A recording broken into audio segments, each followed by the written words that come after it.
तो हेलो मेरे प्यारे साथी, अगर आप भी 10वीं कक्षा के छात्र हैं और 2027 में मैट्रिक बोर्ड परीक्षा देने वाले हैं तो आज का यह वीडियो आपके लिए काफ़ी इंपॉर्टेंट होने वाला है। वीडियो को शुरू से अंत तक जरूर देखिएगा। दोस्तों, आज के इस वीडियो में हम क्लास 10th सामाजिक विज्ञान का 50 VVI ऑब्जेक्टिव प्रश्न लेकर के आया हूँ, जो आपके होने वाले 2027 बोर्ड परीक्षा के लिए बहुत ही ज़्यादा इंपॉर्टेंट है। तो दोस्तों, मैं उम्मीद करता हूं कि इस वीडियो के माध्यम से हम जितने भी सामाजिक विज्ञान के ऑब्जेक्टिव प्रश्न को बताने वाले हैं उन्हें आप शुरू से देखिएगा और बनाने का प्रयास कीजिएगा। और दोस्तों, सारे क्वेश्चन करने के बाद अंत में इसी वीडियो के कमेंट बॉक्स में जरूर लिखकर बताइएगा कि यह 50 ऑब्जेक्टिव प्रश्न में से आप लोगों ने खुद से कितना प्रश्न को सही किया। तो चलिए दोस्तों, अगर वीडियो आपको अच्छा लगे तो एक लाइक जरूर कीजिएगा और अगर आप चैनल पे नए हैं तो चैनल को जरूर सब्सक्राइब कर लीजिएगा। तो चलिए बिना देरी किए हुए हम लोग शुरू करते हैं। तो चलिए दोस्तों, आज का पहला क्वेश्चन है, कोयला किस प्रकार का संसाधन है? बताइए कि कोयला किस प्रकार का संसाधन है। तो कोयला अनवीकरणीय संसाधन है, यानी इसका सही जवाब ऑप्शन नंबर ए है। और दोस्तों, अगर किसी भी क्वेश्चन का आंसर अगर आप लोग को पहले से पता होगा तो आप लोग हमसे पहले कमेंट बॉक्स में बताते चलिएगा। चलिए अगला सवाल है, क्वेश्चन नंबर 2 कि देश के बांधों को किसने भारत का मंदिर कहा था? बताइए कि देश के बांधों को किसने भारत का मंदिर कहा था? तो पंडित नेहरू जी। आप लोग याद रखिएगा कि देश के बांधों को किसने भारत का मंदिर कहा था? तो पंडित नेहरू जी। चलिए अगला सवाल है, क्वेश्चन नंबर 3 कि भाखड़ा नांगल परियोजना किस नदी पर अवस्थित है? बताइए, अगर आप लोग को पता है तो आप लोग हमसे पहले बताते चलिए कि भाखड़ा नांगल परियोजना किस नदी पर अवस्थित है। तो भाखड़ा नांगल परियोजना सतलज नदी पर अवस्थित है, यानी इसका सही जवाब ऑप्शन नंबर सी है। चलिए अगला सवाल है, क्वेश्चन नंबर 4 कि रक्त और लौह की नीति किसने अपनाई? बताइए दोस्तों कि रक्त और लौह की नीति किसने अपनाई? तो रक्त और लौह की नीति बिस्मार्क ने अपनाई थी, यानी इसका सही जवाब ऑप्शन नंबर ए है। चलिए अगला सवाल है, क्वेश्चन नंबर 5 कि गिरमिटिया किसे कहा जाता है? बताइए कि गिरमिटिया किसे कहा जाता है? तो गिरमिटिया कहा जाता है अनुबंधित मजदूरों को, यानी इसका सही जवाब ऑप्शन नंबर ए है। चलिए अगला सवाल है, क्वेश्चन नंबर 6 कि विश्वव्यापी आर्थिक संकट किस वर्ष आरंभ हुआ था?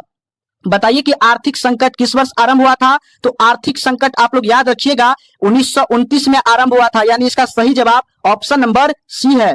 चलिए अगला सवाल है, क्वेश्चन नंबर 7 कि जेनेवा समझौता कब हुआ था? बताइए दोस्तों कि जेनेवा समझौता कब हुआ था? तो जेनेवा समझौता 1954 ईस्वी में हुआ था, यानी इसका सही जवाब ऑप्शन नंबर ए है। चलिए अगला सवाल है, क्वेश्चन नंबर 8 कि हिंद चीन में आने वाले पहले यूरोपीय व्यापारी थे। बताइए कि हिंद चीन में यानी भारत में आने वाले पहले यूरोपीय व्यापारी कौन थे? तो पुर्तगाली। आप लोग याद रखिएगा कि हिंद चीन में आने वाले पहले यूरोपीय व्यापारी पुर्तगाली थे।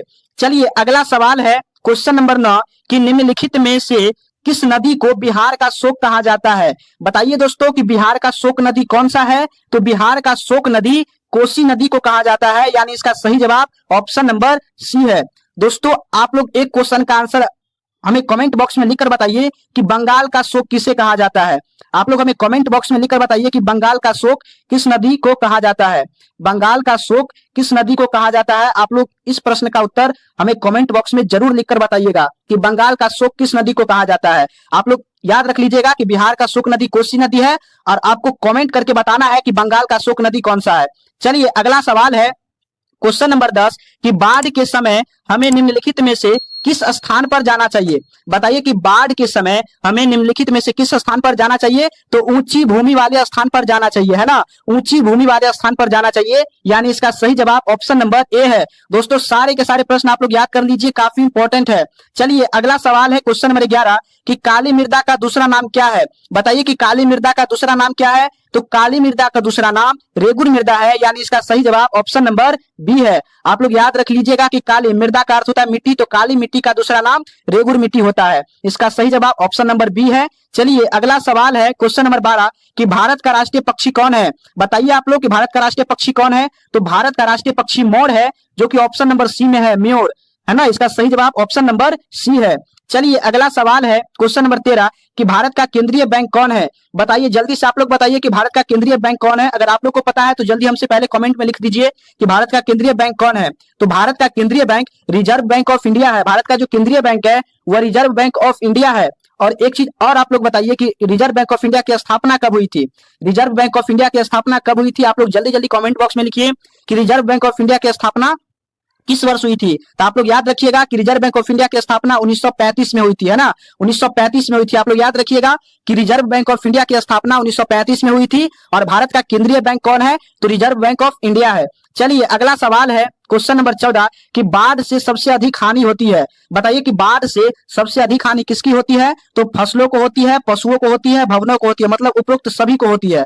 आप लोग याद रखिएगा कि बाढ़ से फसलों को फसल की भी हानि होती है, पशु की भी हानि होती है और भवनों की भी हानि होती है, यानी उपरोक्त सभी इसका राइट आंसर है। चलिए अगला सवाल है क्वेश्चन नंबर 15 कि बिहार में संपूर्ण क्रांति का नेतृत्व किसने किया? बताइए कि बिहार में संपूर्ण क्रांति का नेतृत्व किसने किया? तो जयप्रकाश नारायण। आप लोग याद रखिएगा कि भारत में संपूर्ण क्रांति का नेतृत्व किसने किया था? तो जयप्रकाश नारायण किया था। चलिए अगला सवाल है क्वेश्चन नंबर 16 कि मरुस्थलीय मृदा का विस्तार निम्न में से कहाँ है? बताइए कि मरुस्थलीय मृदा यानी मरुस्थलीय मिट्टी का विस्तार निम्न में से कहाँ है? तो आप लोग याद रखिएगा कि मरुस्थलीय मृदा का विस्तार राजस्थान में है, यानी इसका सही जवाब ऑप्शन नंबर बी है। चलिए अगला सवाल है क्वेश्चन नंबर 17 कि सीमेंट उद्योग का सबसे प्रमुख कच्चा माल क्या है? बताइए कि सीमेंट उद्योग का सबसे प्रमुख कच्चा माल क्या है? तो सीमेंट उद्योग का सबसे प्रमुख कच्चा माल चूना पत्थर है, यानी इसका सही जवाब ऑप्शन नंबर ए है। चलिए अगला सवाल है क्वेश्चन नंबर 18 कि जिस देश की राष्ट्रीय आय सबसे अधिक होती है वह देश क्या कहलाता है? बताइए दोस्तों जल्दी जल्दी कि जिस देश की राष्ट्रीय आय सबसे अधिक होती है वह देश क्या कहलाता है? तो वह देश विकसित कहलाता है, यानी इसका सही जवाब ऑप्शन नंबर बी है। चलिए अगला सवाल है क्वेश्चन नंबर 19 कि इनमें से कौन प्राकृतिक आपदा नहीं है? बताइए कि इनमें से कौन प्राकृतिक आपदा नहीं है? तो ऑप्शन ए में जो सुनामी है यह प्राकृतिक आपदा है, बाढ़ भी प्राकृतिक आपदा है, भूकंप भी प्राकृतिक आपदा है, लेकिन आतंकवाद जो है वह प्राकृतिक आपदा नहीं है। तो इसमें पूछ रहा है कि प्राकृतिक आपदा कौन सा नहीं है? तो आतंकवाद जो है वह प्राकृतिक आपदा नहीं है, यानी इसका सही जवाब ऑप्शन नंबर डी हो जाएगा।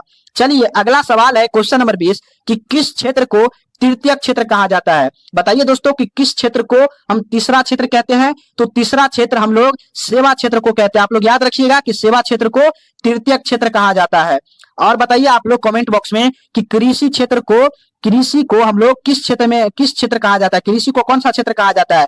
तो कृषि आता है प्रथम क्षेत्र में। आप लोग याद रखिएगा कि कृषि आता है प्रथम क्षेत्र में, और उद्योग आप लोग बताइए तो उद्योग जो आता है वह द्वितीय क्षेत्र में आता है, दूसरा क्षेत्र में आता है, लेकिन सेवा जो है वह तृतीय क्षेत्र में आता है, यानी तीसरा क्षेत्र में आता है। तो तृतीय क्षेत्र में कौन सा हो जाएगा? तो सेवा। इसका सही जवाब ऑप्शन ए है। चलिए अगला सवाल है क्वेश्चन नंबर 21 कि बिहार का सबसे बड़ा नगर। बताइए कि बिहार का सबसे बड़ा नगर क्या है, कौन सा है? तो बिहार का जो सबसे बड़ा नगर है वो पटना है, यानी इसका सही जवाब ऑप्शन नंबर ए है। और बताइए दोस्तों कि गोलघर कहाँ है? तो गोलघर पटना में। आप लोग याद रखिएगा कि बिहार का सबसे बड़ा नगर पटना है और गोलघर कहाँ स्थित है? तो गोलघर पटना में है। चलिए अगला सवाल है क्वेश्चन नंबर 22 कि किस फसल को उजला सोना कहा जाता है? बताइए कि किस फसल को उजला सोना कहा जाता है? बताइए दोस्तों आप लोग जल्दी जल्दी बताइए कि उजला सोना किसे कहा जाता है? तो उजला सोना कहा जाता है कपास को। उजला सोना कहा जाता है कपास को। आप लोग याद रखिएगा कि किस फसल को उजला सोना कहा जाता है? तो कपास को उजला सोना कहा जाता है, याद रखिएगा। चलिए अगला सवाल है क्वेश्चन नंबर 23 कि भारत में कितने राज्य है? काफी इजी प्रश्न है। बताइए कि भारत में कितने राज्य है? तो भारत में टोटल 28 राज्य है, यानी इसका सही जवाब ऑप्शन नंबर ए है। और आप लोग हमें कमेंट बॉक्स में लिखकर बताइए कि केंद्र शासित प्रदेश कितना है? केंद्र शासित प्रदेश कितने हैं? आप लोग हमें कमेंट बॉक्स में लिखकर बताइए। चलिए अगला सवाल है क्वेश्चन नंबर 24 कि कोयला का सबसे अच्छा किस्म कौन सा है? बताइए कि सबसे अच्छा किस्म का कोयला कौन सा होता है? तो सबसे अच्छा किस्म का कोयला एंथ्रासाइट होता है। आप लोग याद रखिएगा कि सबसे अच्छा किस्म का कोयला एंथ्रासाइट होता है। और सबसे घटिया कोयला क्या होता है? तो सबसे घटिया कोयला क्या होता है? पित्त होता है। आप लोग याद रखिएगा कि सबसे घटिया कोयला जो होता है वह पित्त होता है, और सबसे अच्छा किस्म का कोयला जो होता है वह एंथ्रासाइट होता है। चलिए अगला सवाल है क्वेश्चन नंबर 25 कि अंकोर वाट का मंदिर किस हिंदू देवता को समर्पित है? बताइए, काफी वीवीआई प्रश्न है कि अंकोर वाट का जो मंदिर है वह किस हिंदू देवता को समर्पित है? तो विष्णु देवता, है ना। याद रखिएगा कि अंकोर वाट का मंदिर विष्णु देवता को क्या है, हिंदू देवता को समर्पित है। तो याद रखिएगा कि विष्णु देवता की पूजा की जाती है। चलिए अगला सवाल है क्वेश्चन नंबर 26 कि अप्रैल 33 किसने तैयार किया था? बताइए कि अप्रैल 33 किसने तैयार किया था? तो अप्रैल 33 लेनिन ने तैयार किया था, यानी इसका सही जवाब ऑप्शन नंबर ए है। आप लोग याद रखिएगा कि अप्रैल 33 किसने तैयार किया था? तो लेनिन ने तैयार किया था। चलिए अगला सवाल है क्वेश्चन नंबर 27 कि निम्न में से कौन रबी फसल है? बताइए कि इनमें से रबी फसल कौन सा है? तो आप लोग याद रखिएगा कि रबी फसल में गेहूं, रबी फसल में गेहूं, चना, मटर, सरसों। याद रखिएगा, रबी फसल गेहूं, चना, मटर, सरसों ये सब रबी फसल में आते हैं। तो बताइए कि रबी फसल इनमें से कौन है? तो गेहूं है, यानी ऑप्शन नंबर ए। याद रखिएगा कि इसमें जो गेहूं है वह रबी फसल है। और आप लोग कमेंट में लिखिए कि चावल कौन सा फसल है। चावल कौन सा फसल है, आप लोग कमेंट में लिखकर बताइए। चलिए अगला सवाल है क्वेश्चन नंबर 28 कि विश्व पर्यावरण दिवस किस दिन को मनाया जाता है? बताइए कि विश्व पर्यावरण दिवस कब मनाया जाता है? तो विश्व पर्यावरण दिवस 5 जून को मनाया जाता है, यानी इसका सही जवाब ऑप्शन नंबर सी है। बताइए कि पर्यावरण दिवस कब मनाया जाता है? तो 5 जून को आपको याद रखना है। चलिए अगला सवाल है क्वेश्चन नंबर 29 कि महात्मा गांधी किस पत्रिका का संपादन किए थे? बताइए कि महात्मा गांधी किस पत्रिका का संपादन किए थे? तो यंग इंडिया का। याद रखिएगा कि महात्मा गांधी किस पत्रिका का संपादन किया था? तो यंग इंडिया का। काफी इंपॉर्टेंट प्रश्न है, तो इसको भूलिएगा नहीं कि महात्मा गांधी किस पत्रिका का संपादन किया था? तो यंग इंडिया। चलिए अगला सवाल है क्वेश्चन नंबर 30 कि भारतीय राष्ट्रीय कांग्रेस के पहले अध्यक्ष कौन थे? बताइए कि भारतीय राष्ट्रीय कांग्रेस के पहले अध्यक्ष कौन थे? तो याद रखिएगा व्योमेश चंद्र बनर्जी। व्योमेश चंद्र बनर्जी। कहीं कहीं पे इसका शॉर्ट नाम लिखा होगा WC बनर्जी, तो आप लोग याद रखिएगा WC बनर्जी। कहीं कहीं पे इसका शॉर्ट फॉर्म में नाम लिखा रहता है WC बनर्जी। तो वहां पे अगर ये वाला ऑप्शन हो तो ये वाला टिक कीजिएगा, लेकिन याद रखिएगा कि भारतीय राष्ट्रीय कांग्रेस के पहले अध्यक्ष कौन थे? तो व्योमेश चंद्र बनर्जी। चलिए अगला सवाल है क्वेश्चन नंबर 31 कि भूकंप की तीव्रता किससे मापा जाता है? बताइए दोस्तों कि भूकंप की तीव्रता किससे मापा जाता है? तो रिएक्टर स्केल से, है ना। रिएक्टर स्केल से भूकंप की तीव्रता को मापा जाता है। आप लोग याद रखिएगा कि भूकंप की तीव्रता किससे मापी जाती है? तो रिएक्टर स्केल से। चलिए अगला सवाल है क्वेश्चन नंबर 32 कि बोल्शेविक क्रांति कब हुई थी? बताइए कि बोल्शेविक क्रांति कब हुई थी? तो बोल्शेविक क्रांति नवंबर 1917 में हुई थी, यानी इसका सही जवाब ऑप्शन नंबर बी है। दोस्तों अगर किसी भी क्वेश्चन का आंसर आप लोग को पहले से पता है तो हमसे पहले आप लोग बताते चलिए। अगला क्वेश्चन है क्वेश्चन नंबर 33 कि सोपानी कृषि किस राज्य में प्रचलित है? बताइए, काफी इंपॉर्टेंट प्रश्न है कि सोपानी कृषि जो है वह किस राज्य में प्रचलित है? तो सोपानी कृषि उत्तराखंड में प्रचलित है, यानी इसका सही जवाब ऑप्शन नंबर डी है। चलिए अगला सवाल है क्वेश्चन नंबर 34 कि प्राणियों के शरीर में कितना प्रतिशत जल की मात्रा निहित होती है? बताइए कि प्राणियों के शरीर में कितना प्रतिशत जल की मात्रा निहित होती है? बताइए 55% की, 60% की, 65% की, 70%। तो प्राणी के शरीर में जो है ना जल की मात्रा 65% होती है, यानी इसका सही जवाब ऑप्शन नंबर सी है। चलिए अगला सवाल है क्वेश्चन नंबर 35 कि 1 टन इस्पात बनाने में कितने मैग्नीज का उपयोग होता है?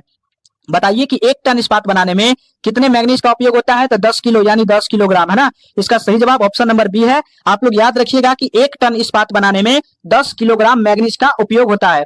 चलिए अगला सवाल है क्वेश्चन नंबर 36 कि चिपको आंदोलन निम्नलिखित में से किससे संबंधित है? बताइए कि चिपको आंदोलन किससे संबंधित है? तो चिपको आंदोलन जो संबंधित है वह पेड़ बचाने से, है ना। इसका सही जवाब ऑप्शन नंबर ए है। बताइए कि चिपको आंदोलन निम्नलिखित में से किससे संबंधित है? तो पेड़ बचाने से। चलिए अगला सवाल है क्वेश्चन नंबर 37 कि इनमें से किस देश में मिश्रित अर्थव्यवस्था है? बताइए कि इनमें से किस देश में मिश्रित अर्थव्यवस्था है? तो अपने भारत देश में जो है ना वो मिश्रित अर्थव्यवस्था है। इसका सही जवाब ऑप्शन नंबर सी है। मिश्रित अर्थव्यवस्था किस देश में है? तो भारत देश में है, इंडिया में है। आप लोग याद रखिएगा। चलिए अगला सवाल है क्वेश्चन नंबर 38 कि इनमें से किसे पिछड़ा राज्य कहा जाता है? बताइए कि इनमें से किसे पिछड़ा राज्य कहा जाता है? तो पिछड़ा राज्य कहा जाता है बिहार राज्य को। आप लोग याद रखिएगा पिछड़ा राज्य किसे कहा जाता है? तो बिहार राज्य को पिछड़ा राज्य कहा जाता है। चलिए अगला सवाल है क्वेश्चन नंबर 39 कि भारत की वित्तीय राजधानी किस शहर को कहा गया है? बताइए कि भारत की वित्तीय राजधानी किस शहर को कहा गया है? आप लोग जल्दी से कमेंट में लिख दीजिए कि भारत की वित्तीय राजधानी किस शहर को कहा गया है। तो भारत की वित्तीय राजधानी मुंबई को कहा गया है, यानी इसका सही जवाब ऑप्शन नंबर ए है। चलिए अगला सवाल है क्वेश्चन नंबर 40 कि भारत के लिए पहला फैक्ट्री एक्ट कब पारित हुआ? बताइए कि भारत के लिए पहला फैक्ट्री एक्ट कब पारित हुआ? तो भारत के लिए पहला फैक्ट्री एक्ट 1881 में पारित हुआ था, यानी इसका सही जवाब ऑप्शन नंबर सी है। चलिए अगला सवाल है क्वेश्चन नंबर 41 कि बिहार के कितने प्रतिशत भौगोलिक क्षेत्र में वन का फैलाव है? बताइए कि बिहार के कितने प्रतिशत भौगोलिक क्षेत्र में वन का विस्तार है? तो 7%। आप लोग याद रखिएगा कि बिहार के 7% भौगोलिक क्षेत्र में वन का विस्तार है। इसका राइट आंसर डी है। चलिए अगला सवाल है क्वेश्चन नंबर 42 कि निम्नलिखित में से कौन छोटे पैमाने का उद्योग है? बताइए कि निम्नलिखित में कौन छोटे पैमाने का उद्योग है? तो छोटे पैमाने का उद्योग जो है वह खिलौना उद्योग है, यानी इसका सही जवाब ऑप्शन नंबर सी है। सारे के सारे इंपॉर्टेंट क्वेश्चन है, तो आप लोग याद करते चलिएगा।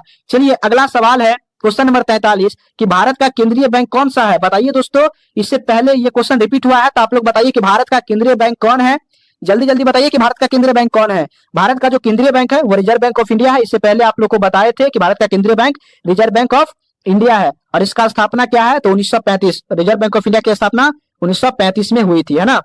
चलिए अगला सवाल है क्वेश्चन नंबर 44 कि उपभोक्ता अधिकार दिवस कब मनाया जाता है। बताइए कि उपभोक्ता अधिकार दिवस कब मनाया जाता है, तो 15 मार्च। आप लोग याद रखिएगा कि उपभोक्ता अधिकार दिवस 15 मार्च को मनाया जाता है।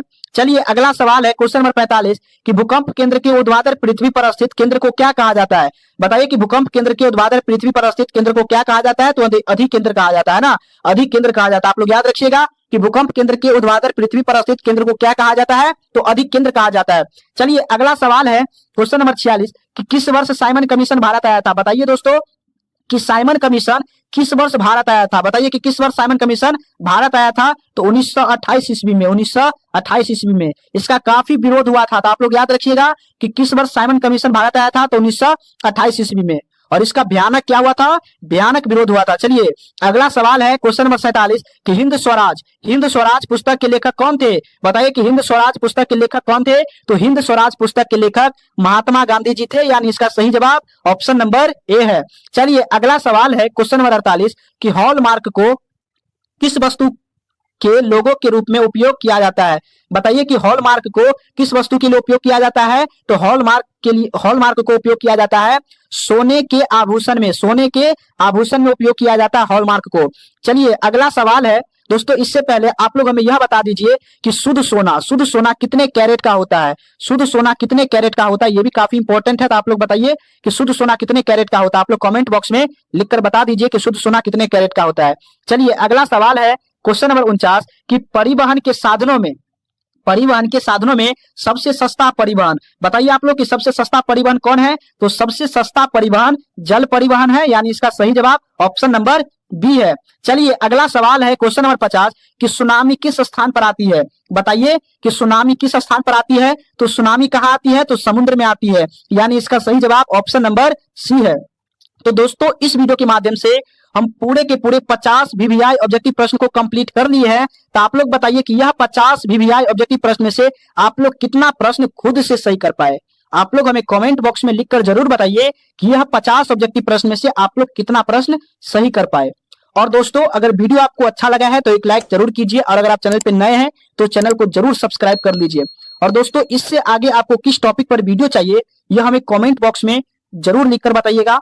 तो मिलते हैं हम लोग नेक्स्ट वीडियो में, तब तक के लिए थैंक यू। जय हिंद, जय भारत।